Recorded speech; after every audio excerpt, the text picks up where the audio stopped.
Hi, good afternoon. Sinong nakaka-relate dyan? Mga mommy out there. Yan, mga momshies. Tingnan nyo naman, nagpa-prepare kami for photography niya kasi 7 months siya. Actually, late na nga. Kasi nag 7 months siya nung 18 pa. Siyempre, nag-arte-artehan kami. Gusto ko may pictorial din si baby kasi yan yung uso. Pero DIY pictorial lang to. Tingnan nyo naman ang nangyari. Natulog during our pictorial. Ayan.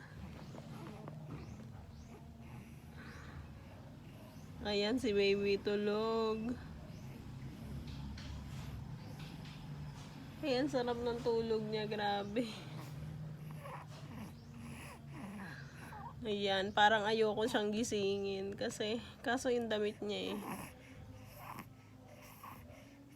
Baka mainitan siya.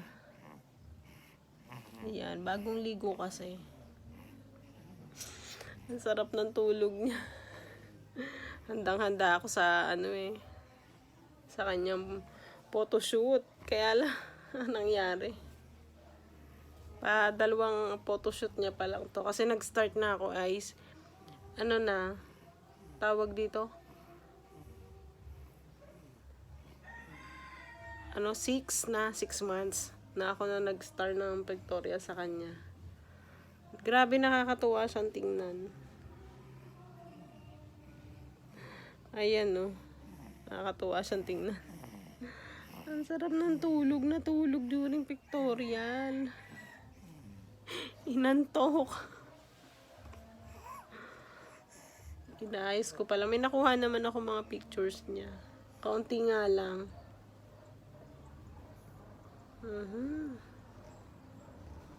Nakakatulog. Nakakatulog sa pictorial ang baby. Ayan. Sobrang pinagandaan ko yung pictorial. Inantok pala siya. Kaya pala hindi nagre-reklamo. Hindi siya umiiyak. Ganyan.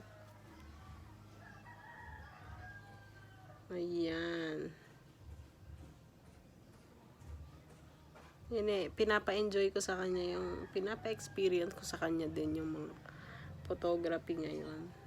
Kasi dati naman sa eldest ko, wala pang mga ganyang photography.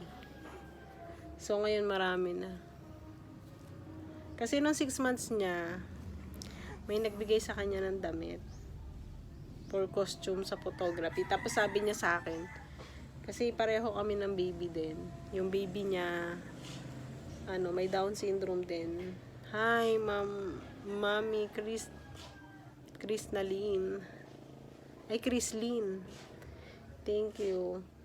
Ayun, pero hindi ito yung damit na bigay para sa kanya. Ang likot ng camera ko eh.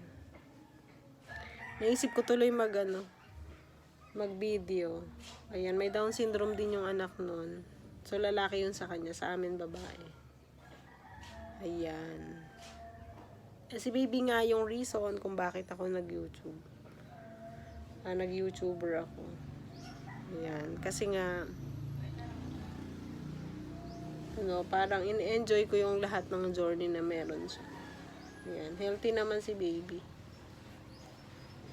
Sarap na ng tulog. Paano ko siya bibihisan? Baka magising. Pero hindi naman kasi comfortable yung damit niya. Ayan. Tapos yung niya, yung higaan. Ayan o. Akala niya yata kumot yung kanyang Ayan. Akala niya siguro kumot yun.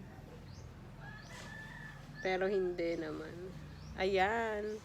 Sa susunod kapag na-therapy na si baby, yung mga journey niya during therapy. Kasi malambot pa yung leeg ni baby eh. Yan, hindi pa, nakakatagilid siya, nakakadapa. Pero hindi hindi niya maangat yung ulo.